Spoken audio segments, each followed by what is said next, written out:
Other than the street view, we do also capture imagery of different kinds. And these are also part of the street view or the street sphere. And you can see we go from somewhere from Antarctica down to the Great Barrier Reef to the African grasslands down to Amazonian rainforest.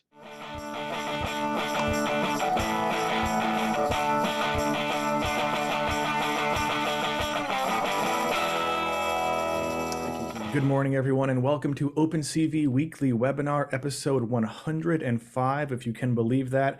I am your host with the most, the second banana who is second to none. I'm also your plus one and only. It is Mr. Nelson, if you're nasty, but you out there, my good friends, can call me Phil, and we have a whiz-bang show for you today. Our guest is Mainak Biswas, the head of system engineering at Google Maps. We're going to be taking a look at how Google Maps builds mapping at planet scale, a fascinating subject. Dr. Satya Malik is on assignment today, but we have our stalwart guest host, Anna Petrovicheva. Go ahead and say hi, Anna. Let the people know who you are. Hi, everybody. Good to have you here. Thank you for joining us. This is going to be a fun one. As I said, before we get started, I've got a couple pieces of business to talk about. The first of which is to say thank you so much to everyone who came to see us at Embedded Vision Summit this week in Santa Clara, California at the OpenCV booth. We had a very good time at the show, and it was wonderful to see so many of you from the webinar come and say hi to me. Some of you repeated my catchphrases back to me, and that really warmed my heart. I appreciated that. One of the awesome things about doing those shows is we now have OpenCV merchandise. We've got pins, we've got stickers. I will be trying to figure out a good way to make it so you can get those soon. The best way to be informed when that happens, like all things OpenCV, is to subscribe to the OpenCV newsletter by going to opencv.org and clicking subscribe. It's free. You'll get one email every week about all the cool stuff that's happening. And as soon as we have some merchandise for you to get, or the next show we're going to be at, which brings me to my next topic, CVPR is coming up this year, and OpenCV will be there as well. You'll be able to get some of this swag, and you'll also be able to see Dr. Satya Malik and Gary Bradsky in Vancouver. So check out CVPR if you're going. Drop by our booth and say hello and get you some swag. Last thing before we get started here today is that we've got a new way that you can support OpenCV by going to GitHub. If you go to github.com/sponsors/OpenCV, which I'm dropping in the chat right now, you can support OpenCV on GitHub.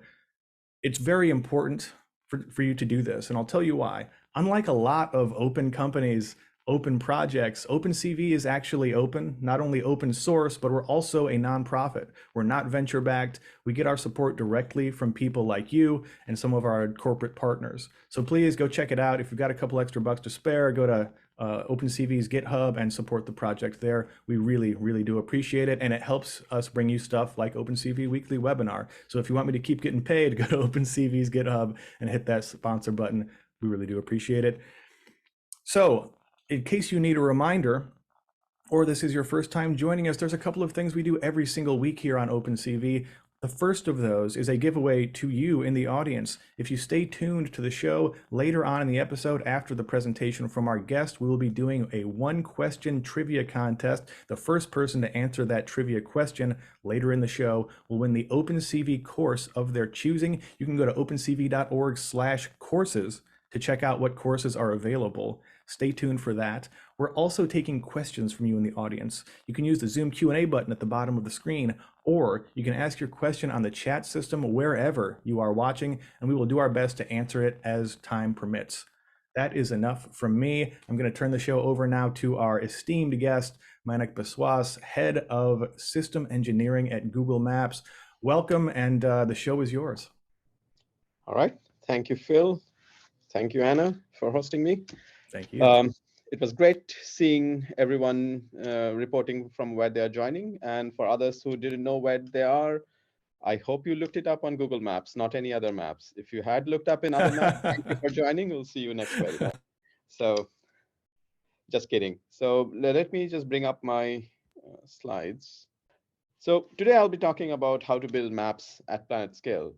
I lead the systems engineering team in Google, and what it means is my team and I build a lot of cool toys to build maps. One of the other thing is that Satya and I I once upon a time were a graduate student in the same school. So it's a long way from there. And today we are talking over a webinar. Now, what we do, so we bring map of the world to the people, and this is kind of an glimpse of where we map. This map shows where we actually drive street view. And street view cars are, you may have seen those Google cars with cameras on top. But the places where there are no blue dots, these are the places where we map using the aerial and satellite imagery. But we do map most of the world. Um, there are some caveats in some places where we don't map, but I think other than that, almost every square inch of the planet is covered. One of the things we do is our most popular product is the Street View. This kind of shows you what Street View does. So this is a view of the road where the Street View drives, and on the corner you can see the historical images. So it would be that particular position has been captured in different times. So as you can see here, it's been from 2011 to 2019. There has been snapshots of the places, and this is what I think call the time machine, where you can go back and see how the places looked. And the other corner is you can see the map, the live map, and that is what we build. That live map is built out of various sources of imagery, such as this street view from the aerial imagery, and we come up with the map. And you can see even in little bit there that there are places of interest, and we'll be talking about how we get the information about places of interest. There is quite a bit of computer vision and machine learning processes in there, and we will explore how it needs to be done for hundreds of millions of square kilometers of area. Other than the street view, we do also capture imagery of different kinds, and these are also part of the street view or the street sphere. And you can see we go from somewhere from Antarctica down to the Great Barrier Reef to the African grasslands down to Amazonian rainforest, etc. and etc. And these are all real images captured through street view imagery. And then you would be seeing that how do you drive a car there? We don't often drive a car. We take the car to places where we can map. We have Trekker, which is a pedestrian system. A person walks through all those rainforests and stuff. Then we put the Trekker on various things, on a canoe, on a snowmobile. We also have mapped on using a camel in the Arabian desert. We do I put it on love jet ski. my personal favorite is obviously camel. I think, that's next level seriousness. You're like, are you really trying to map the world? If you have not put a camera on a camel, not really. Yeah, it's on a jet ski. We're mapping somewhere, I think this is Venice.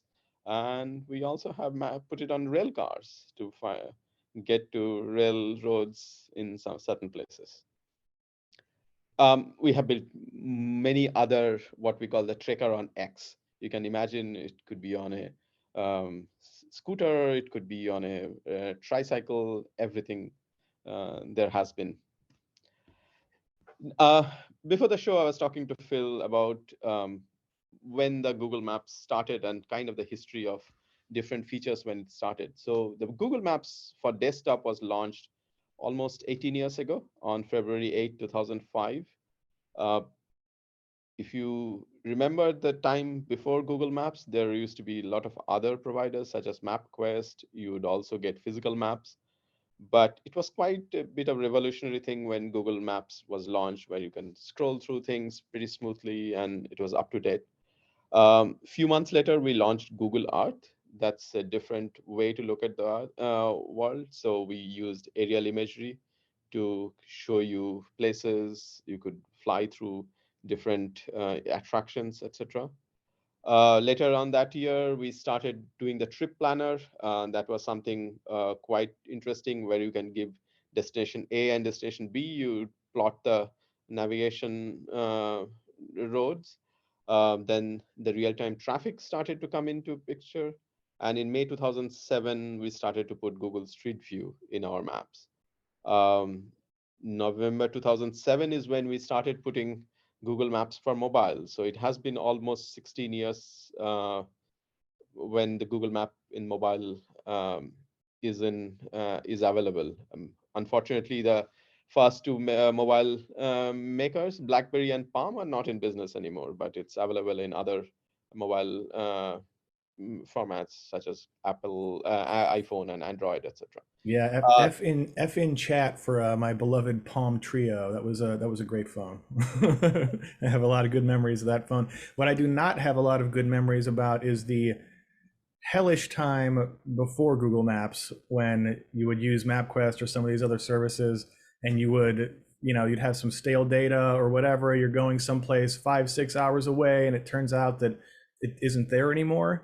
I think, people of a certain age, like I'm just old enough that I remember almost missing a Smashing Pumpkins concert because the MapQuest data was just wrong enough that we had to go across town. It was really revolutionary when Google Maps launched and was accurate and up to date. And yeah, it really changed things a lot.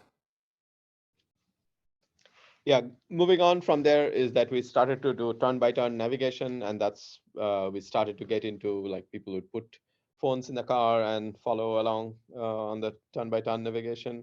Probably do close to 1 billion turn-by-turn navigation every day.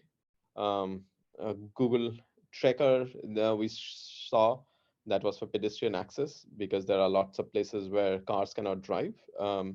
Even in cities, there are restricted accesses. We built Google Tracker to map those places. You want to go to airports, rail stations, etc.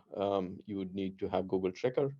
Um, then we started to get into Map My Business. So you could probably either you put your own business on the Google Maps, or we um, find out the businesses, the opening hours, etc. from using ML, and that led to the POI explosion. So you can see how many POIs are there in Google Maps at any point of time. We started to do other things such as the wheelchair access. So this would be if you are um, physically challenged, how would you go from one places to another? We started walking navigation, AR walking navigation, where you hold your phone and it'll show you the live view of where should you turn, where should you, how many meters you should go forward and then make the turn, etc. And then very recently, in last year in Google I/O, we launched immersive view. So it is like a synthetic view of the world. You could simulate weather. You could fly through places like Big Ben, Westminster, or San Francisco Ferry Buildings, etc. So that's more or less what Google Maps.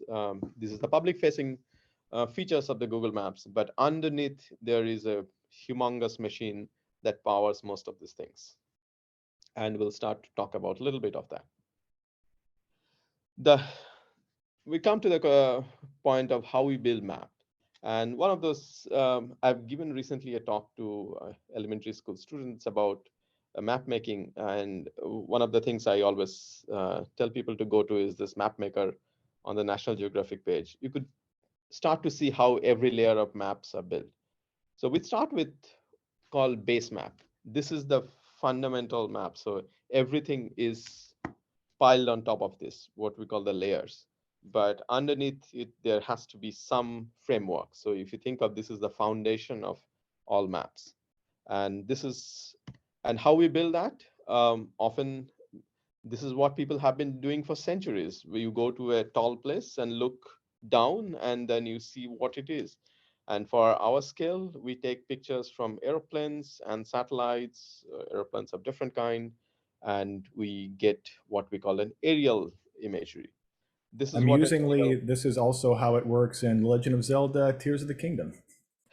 all right, not familiar, but I think I'll take your word for it. The chat's gonna love that one, I promise. So this is what you get. It's like a piece of view of a, this is Bay Area, pretty close to our office. Um, these are snaps of image tiles that are generated out of the airplane or the satellites when they fly over these places. Now, the next step is nothing but puzzle solving. We take all these image tiles and we put them together. And this whole process is called photogrammetry.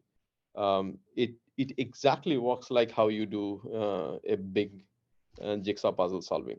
So we start with the image tiles. We create the puzzle pieces by doing something called feature extractions. There are different feature descriptors you may have are familiar with. We use some of those feature descriptors to come up with these puzzle pieces, and then we start to put them together. So we get to a batch process where we solve for similar features and try to put them together. Now you can imagine that it is pretty easy to do for, let's say, a small puzzle, but imagine if it is an area as big as California with tens of millions of square kilometer. You cannot start from one corner and then solve the whole puzzle because you will have no context of how to go forward. So what we do is called very similar to the divide and conquer. So we use this solver, but we break it down into smaller problems. So it puts into different batch processes and then runs the solver, and then it comes up with the puzzle pieces of very small areas, and then we put them together in a bigger solver. Um, and when we do that, we probably are at one of the top 10 Google workloads. Um, Little lower than the search and the ads, but pretty high up. And then we repeat this for the terrestrial platforms. This is what we saw from the aerial imagery, the satellite and the aeroplanes, but we also capture these imageries from the street view cars. And what we capture is there are spherical cameras, which gives you a 360-degree view of the world, which also has inertial measurement system. We also have LiDAR. There are HD cameras that looks into the side for businesses. And then rest of it is the mechanical structures, the power, the logging system, etc. We capture the imagery, we then ship it back to Google data centers, and then we repeat more or less the same process again and again. And we are not alone. This is done by Apple Maps. They have very similar car like us, by Here Maps, TomTom, and a few other mapping providers in different other countries. A couple of And weeks ago here in San Francisco, I saw two of them behind each other on Market Street, and I was like, "Oh man, are they gonna fight?"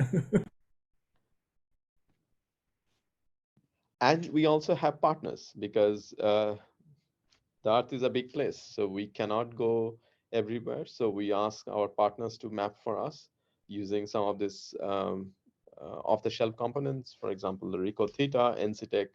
Uh, these are mostly the spherical cameras. You can you can borrow one from Google or you buy one, and you can map places where we do not have street view mapping. Um, there is a very good article about a person in Zimbabwe who mapped the whole country using one of this third-party camera. And these are called typically local guides or local mappers. Now the problem once again becomes is that you go from pixel that we capture down to a geolocated pixel. So first we capture this panoramic imagery. So this comes from 7 different cameras. We stitch them, and the first process is the photogrammetry stitching. Uh, Obviously, the camera looks into different views, so you also have to do blending so that it looks smooth. So there is also photogrammetric blending happens. And then I think some of the magic starts. We need to pose that. So every pixel goes from the camera coordinate system to the world coordinate system. So you need to know the precise position of those pixels.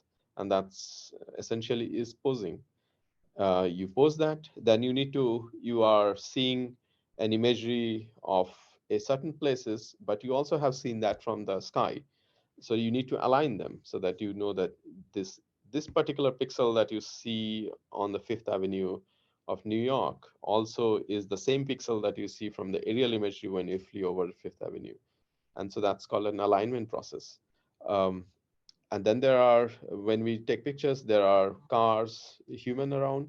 So we do privacy blurring. So it blurs the license plates. It blurs the faces of people so that the personal identifiable information is not shown or not stored in Google repository. Yeah, and each one of these little bullet points is not a trivial problem to solve. I mean, these are each like difficult problems at this, especially at this scale. Yeah. It is. And as you can see, the maps have also evolved. So this is a screenshot from the Apple Maps, and you have a lot more details on the road. You have a view of how the lanes look like, where the intersections are, where the bus stops. The building shows up in 3D. There are vegetations that we need to show. So the maps have been very different from what we start putting out in 2005. And building this kind of 3D road features also need 3D data. And that brings us to putting LiDARs in the imagery and use a lot of stereo photogrammetry. This is what an Apple car sees. So they have 3 LiDARs, they point towards the road, and they build a LiDAR point cloud. And from there, they infer the road features, road shapes, where the bus stops are, where the vegetations are, etc., etc. It's very similar to what we do.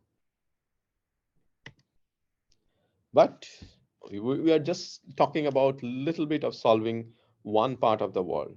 But now you controversial slide for a lot of YouTubers out there. yeah, I was going to say that maybe you do not agree with it. It is all flat after all. So, yeah, it is the official position of OpenCV. I think I can say that the Earth is not flat. all right. I'm glad to hear. So now we need to solve for how the Earth's shape should look like, and this is where one of our trivia question comes: that what is the shape of the Earth? Maybe we can pause for our users to see whether we have the right answer. Chintan says a geoid, and I believe the correct answer was just posted here by Sudhansu, which says an oblate spheroid. I believe that's the correct answer. That is correct. It is oblate spheroid. It means it's slightly thicker at the equator. This is an exaggerated view of the Earth, but it's more or less a little thicker at the Earth. And there was a long argument between two very famous mathematicians of that time, and we'll talk about that in a few slides, and then how they decided what the shape of the Earth. But now we know the shape of the Earth to very, very precise geometry, down to probably 49th order of a polynomial. Wow. That one on the left looks a little bit like the Earth went a couple rounds with Brock Lesnar. All right, so we can probably watch a video about how we calculate the shape of the Earth. This is a very informative video from NASA. Oops.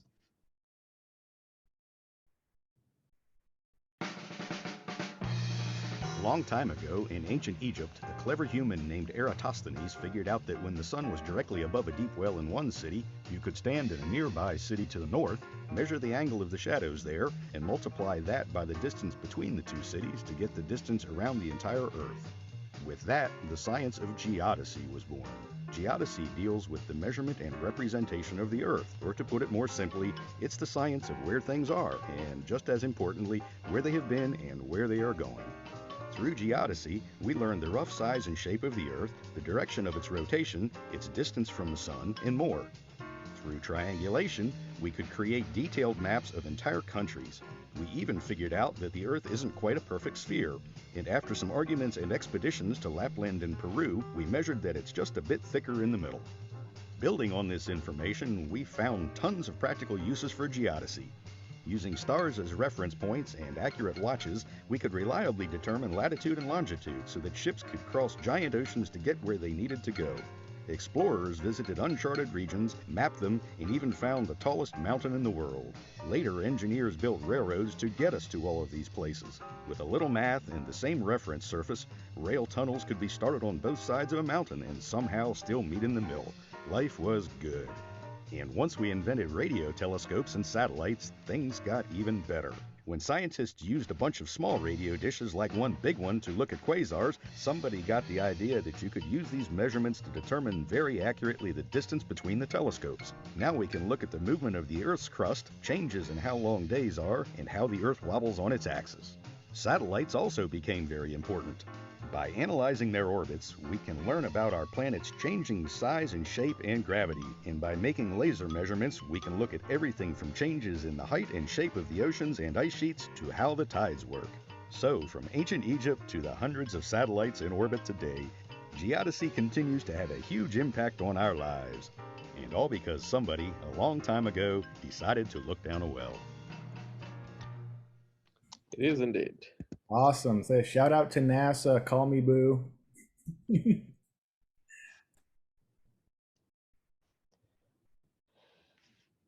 So one of the things that is important to understand is whenever we say latitude and longitude, or latitude, longitude, altitude to represent a position on Earth, it really means nothing unless you actually specify in which coordinate system you are specifying it to be.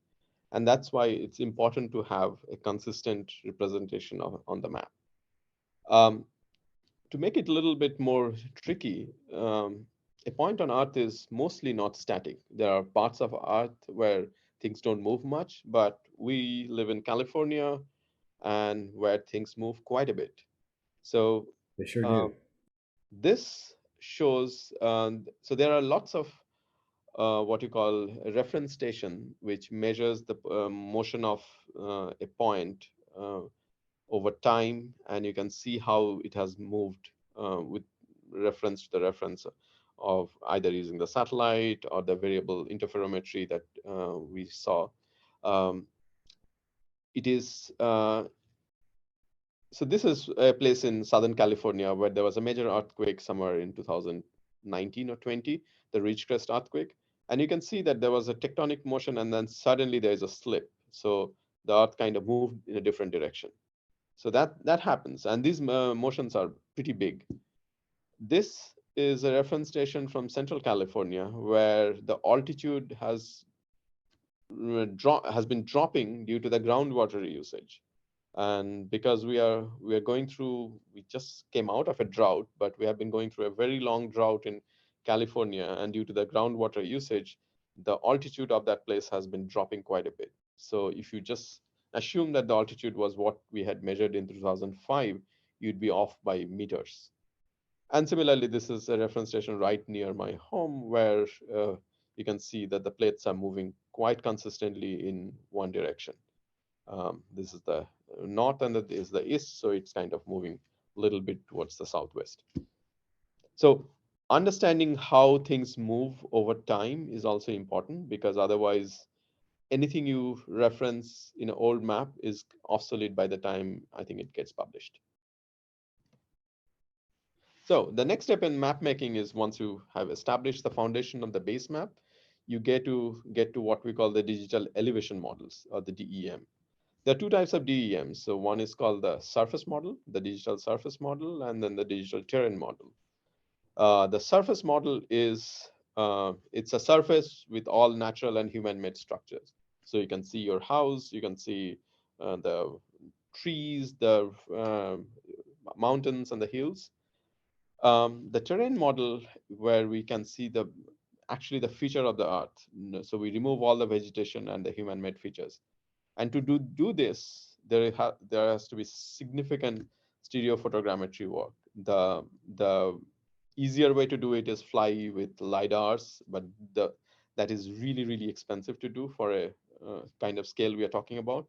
So we do a lot of stereophotogrammetry to understand what is the elevation model. And from there, we come up with the topographic model of the earth, or the topographic model of a place.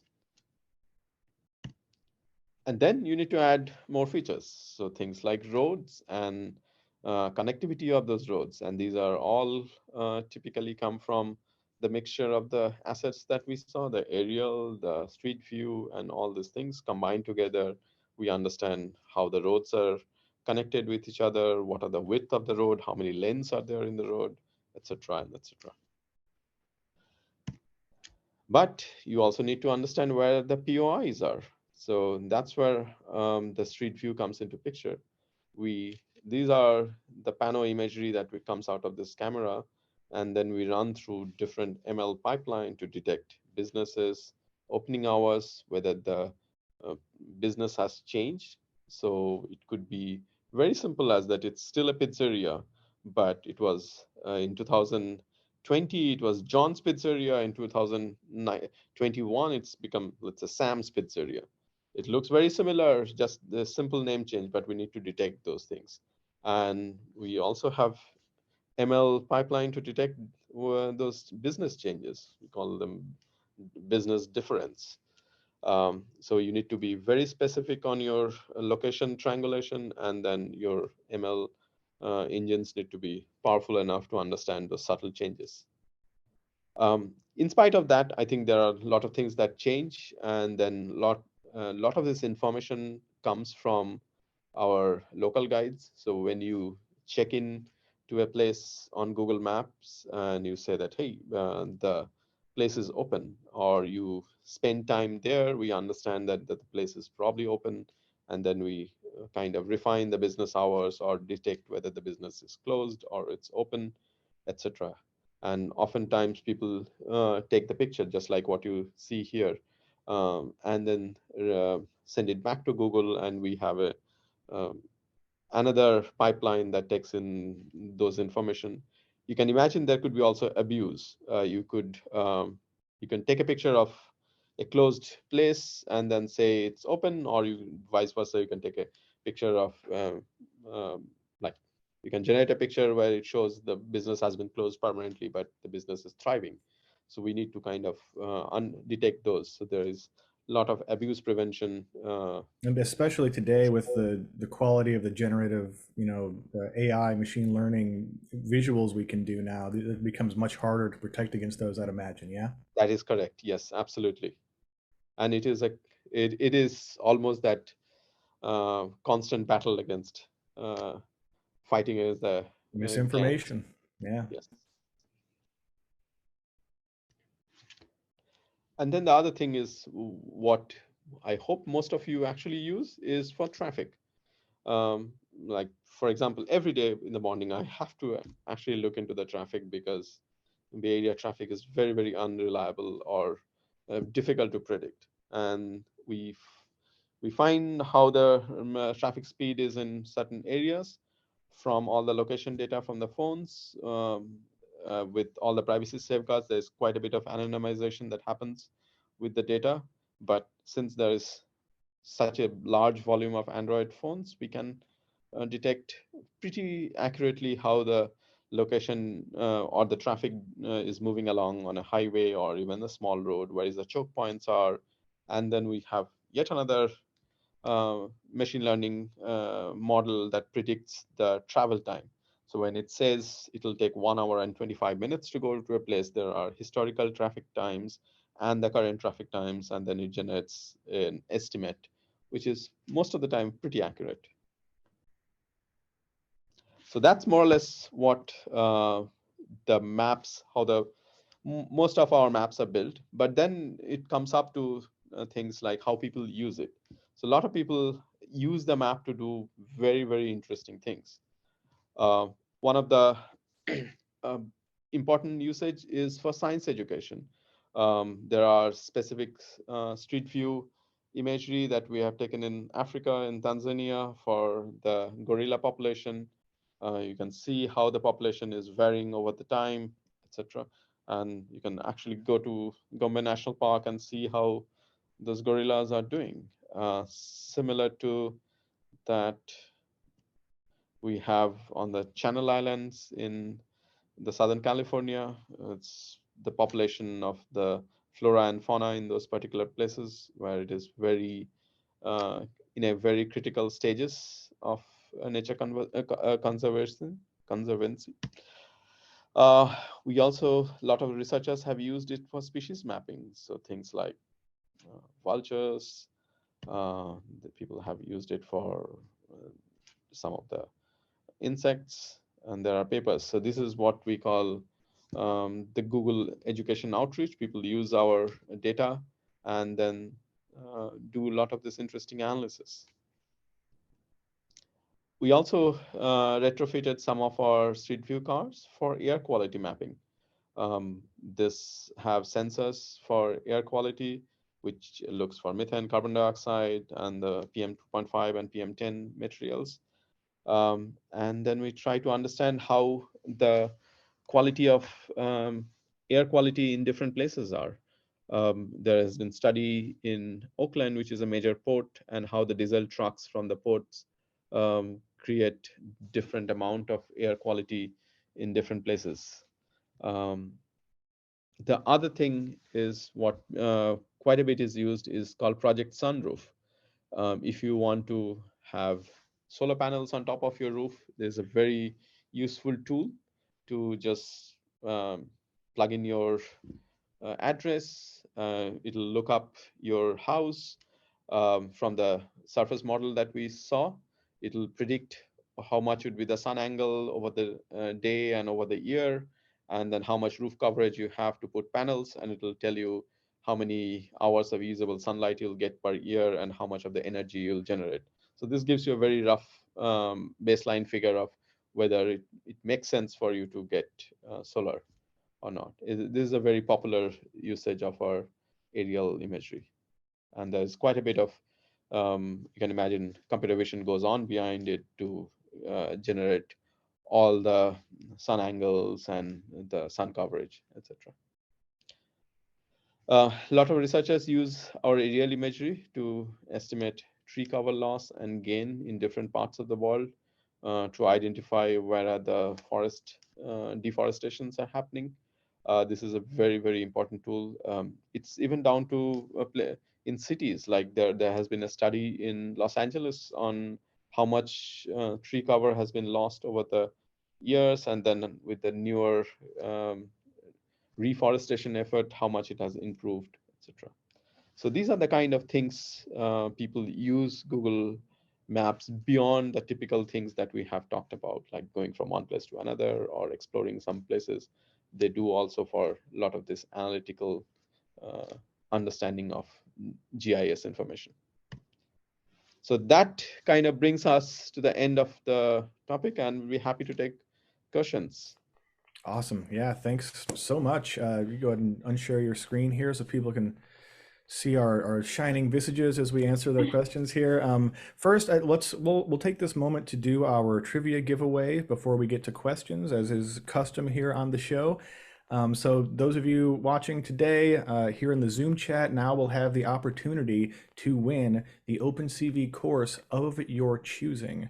You can go to opencv.org/courses to see what courses are available. And even if you don't win, maybe you'll see something you want to learn. Invest in yourself, level up and upskill in your career by taking OpenCV courses and learning from the experts.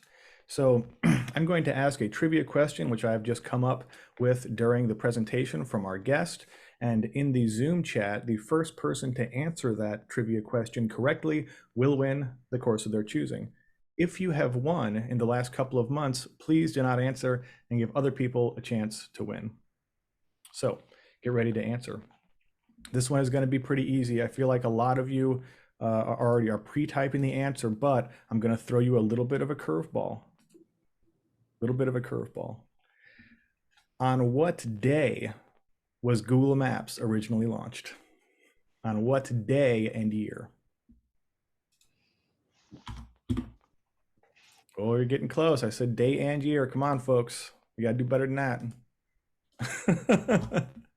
I love it. You know, we've got a love-hate relationship with the trivia sharks on here, and so I gotta give them a. All right, it looks like somebody actually Googled it. Let me look. It looks like Lord Ugwu. That's an interesting name you've got there, fella, or madam, or they. 8th of February 2005 was the answer we were looking for. Is 18 years ago. Congratulations to the first person to answer both parts of that question. Oh, you know what? I lied. That was Max Chachon. Max was actually first. Sorry there. 8 February 2005 was the answer we were looking for. Please send one email to phil@opencv.org with the course you would like. Once again, you can go to opencv.org/courses to see what courses are on offer currently, and that includes the Mastering AI Art Generation course, which was just released recently. Let's see here. So we've got a bunch of great questions here. Thanks again to Mainak for the excellent presentation. It was concise and very, very interesting stuff. The first question is from me personally, which I'm always really interested in the historical photos. And obviously Google Maps has these pretty consistent photos since the service has started in major metropolitan areas, and like San Francisco has some pretty old Google Maps data available, so we can go back in time a little bit. But I know there's also some projects that go much, much further back than that. Like I've seen some even like the 1800s. Can you talk a little bit about what are some of the oldest photos that have been brought into Google Maps around the world? Yeah, I think San Francisco is a good example that there was in 1939 or 1941, there was a person called Ernest Riker. His last name is Riker, who actually flew who took aerial imagery using balloons and aeroplanes. And that is one of the first high resolution aerial imagery taken for any major metropolitan cities. So there are imagery from that. There are lots of data that we get from USGS, who has been surveying the country for 100+ years. Yeah. And similar to USGS, there are other geographical surveys in different countries. Japan has pretty extensive survey. UK has been doing surveys for last 300 years. So we do get quite a bit of those imagery we get, and then digitization of those data. So as you know, that there's also a Google Library project, which has digitized a lot of books over the years. And so similarly, we have digitized a lot of this digital maps and aerial photographs, etc., which is available through Google Earth for this historical imagery. Yeah, thanks for that. Let's see, we've got somebody with ROC, our buddy ROC would like to know, has Google Maps attempted to use the data that's captured here to track and prevent or otherwise deal with some pest infestations for crops and different kinds of plants? It brings up the specific example of bark beetles that have infested certain parts of Europe and Germany. Is this something that you've seen, like in terms of the conservation efforts?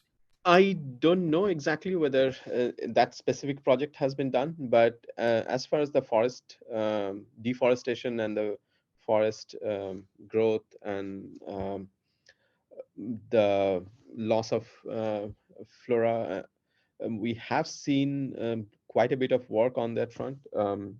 Whether there is a real cause and effect of whether bark beetle is causing the fine deforestation, etc. I do not know of any study, but I don't know all the studies that have been done. There are thousands of researchers who have worked on different kind of sustainability project, and I can find out.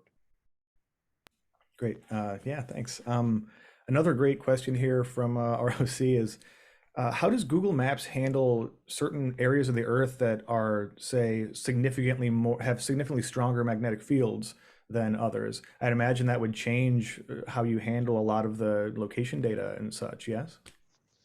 The magnetic fields have effects, but we really don't use any kind of magnetometers to map. A lot of our data is based on imagery, and then we use GPS or GNSS to be precise, because GPS is one version of GNSS. So some of this data are relatively not modified by the magnetic field. There are reference station corrections that we use to get to more accurate products, but there may be places where the maps are not as accurate as what we think it is. It's very hard for us to actually know how much things are off, because we can only spot check in few places with a reference surveyed location, but the earth is so big. So it It is is. possible in some It places is. it could be off by maybe a meter or so, or even more. Yeah. I'm gonna pitch now to our guest host, Anna. You got any questions? What would you like to know about Google Maps? Now's your chance. First, I wanted to say just wow. I mean, I always knew that Google Maps is one of the most, incredible engineering systems that we, humanity ever created. But I'm surprised how many unobvious applications it also finds in the conservation area, or it never came to my mind that you can measure not other things from the tracker, like air quality. It's amazing, right?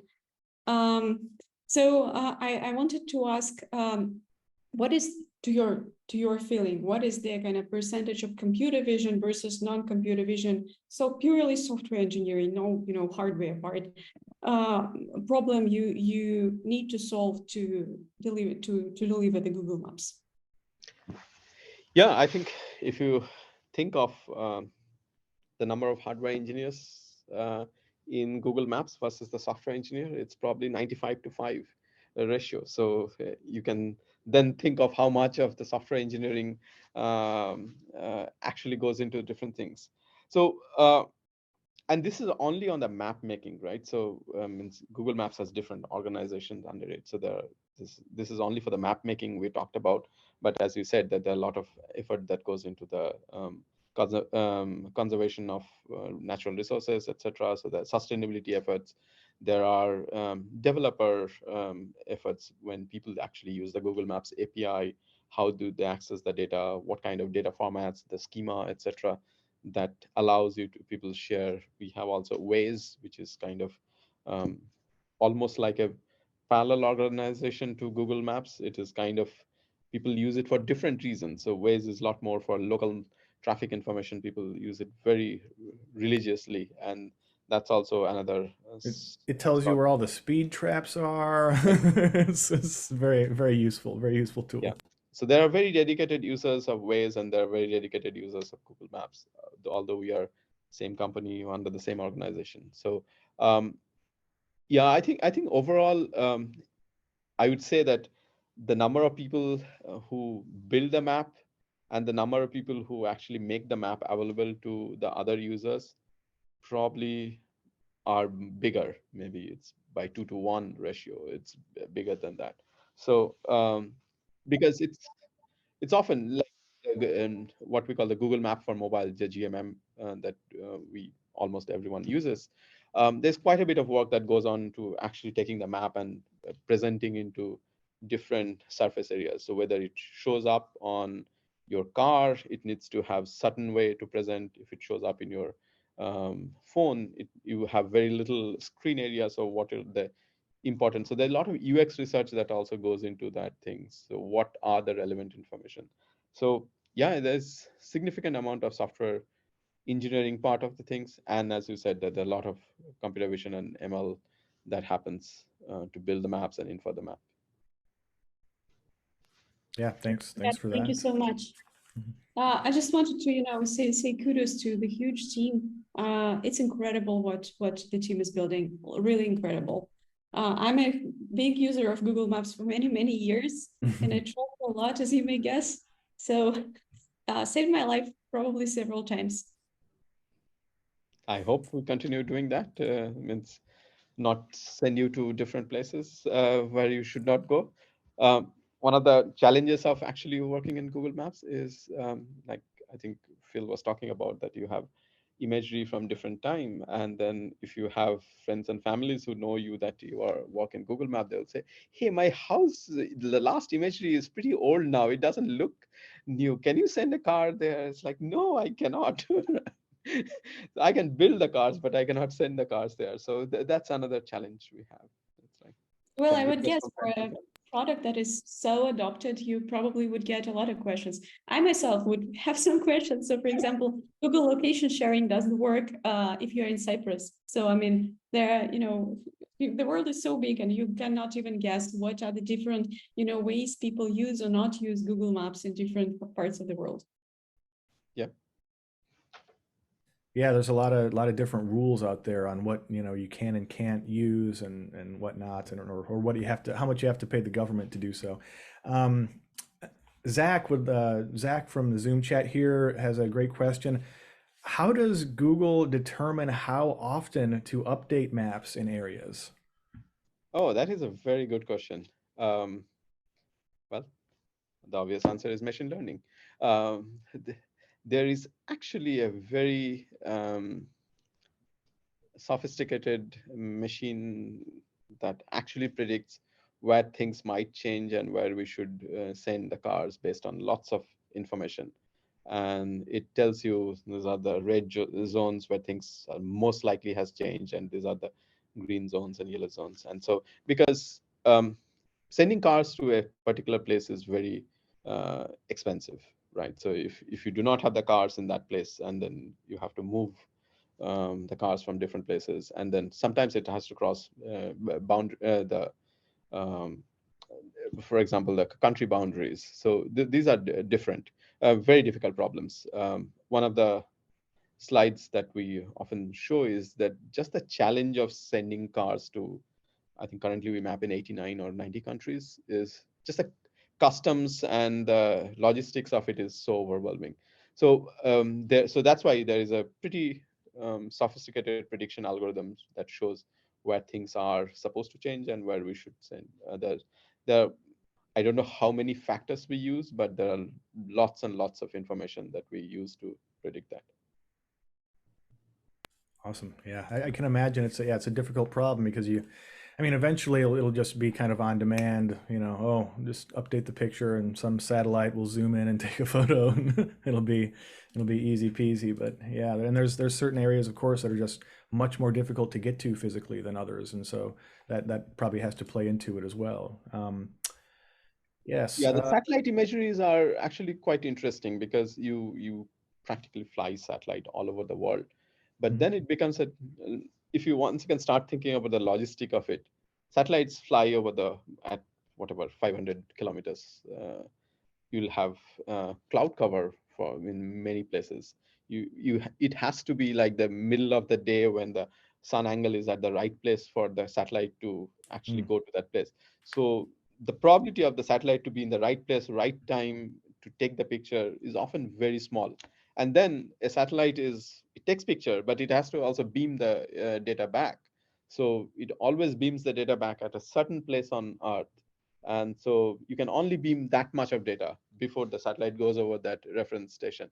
So it becomes, you can see the probability is now shrinking, that you have the right place, right time, and then you have the chance to send the data back to the ground stations are low. So even though the satellites are continuously flying every 90 minutes or so across the Earth, but it's difficult to get the data that quickly. Yeah, I And thought the Muni also the schedule was perspective is complicated. no. Yeah, sorry, go ahead. I said I thought the Muni schedule was complicated. This it's a whole next level kind of complication with the scheduling. Very interesting. Um, Andrea would like to know how connected are the Google Earth and Google Maps teams? Are they totally separate, or do they share some members? Are they the same team? Yeah, I think we are under the same organization. A lot of the assets that we call is kind of shared between Google Map and Google Earth. It's just a different way to represent the geospatial data. Google Earth is a lot more on what we call the aerial imagery, and Google Maps is a little bit more on um, other stuff. It's less imagery, more maps. So, but they share quite a bit of information. Thanks. Let's see. Sunil would like to know how long does it take from getting a new picture, a new set of data from a Street View car and it showing up in Google Maps? What's the time delta between data capture and it being available? I think that's more a proprietary question, but yeah, it takes some time because as you can imagine, the data comes in, it needs to be processed, it needs to, uh, goes through lots of machine learning processes to extract a lot of information, and then it goes through privacy blurring, etc. So we do not want to show information that we should not be showing. So then there are abuse prevention, etc. People could be just putting things up when the Google car, because we actually publish when Google Street View cars show up in certain places. You can find that schedule on the web. So we have to do those abuse prevention. So there is a little bit of time from the time we capture to actually it gets published. Yeah, that makes sense. Yeah, we'll get one or two more questions here. An anonymous attendee would like to know, what programming resources does Google have for creating mobile apps or websites using Google Maps data?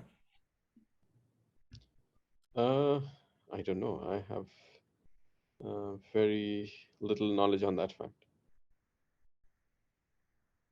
I know there's the Google Maps API. Actually, earlier in my career, probably in the sometime in the early 2000s, I did a project with the U.S. Geological Survey about tracking various migration patterns of birds. That was pretty interesting, and found the API to be really easy to use and fun, and just plain old HTML and JavaScript. But that was 20 some years ago now, so it's I'm not sure how much has changed either. Let's see, one more question here. So Zach has a clarifying question about the how often do things get updated? Does it change how often, like are things in cities just broadly more often updated than in more remote areas? Is there anything, like, are there some human choices that are made aside from the ML stuff that makes some things get updated more often or less often than others? Yeah, that is true. I think a lot of the times the cities get a lot more updated than the remote areas because of just the logistics of it. It also depends on use cases. Sometimes there are certain use cases that dictate we need to have more fresher map in certain places, then that kind of dictates that we send cars or take aerial imagery in those places. But in general, I think that idea is correct, that there are a lot more, we are a lot more concentrated on the population centers than in other places. Yeah, again, the logistics are just so much easier. And especially, if you're already working on some autonomous vehicle stuff, why not slap a camera on that SOB? We're about up at time here. Any last thoughts today for our guest and the audience, Anna? No, I just, again, I think I thought more about it, and I was trying to think what are the other projects at that scale that humanity that got created in our lifetime. I mean, and I don't think that there are many. I think there is definitely less than 100, maybe less than 20, right? So it's actually amazing to. I think you're right. Yeah.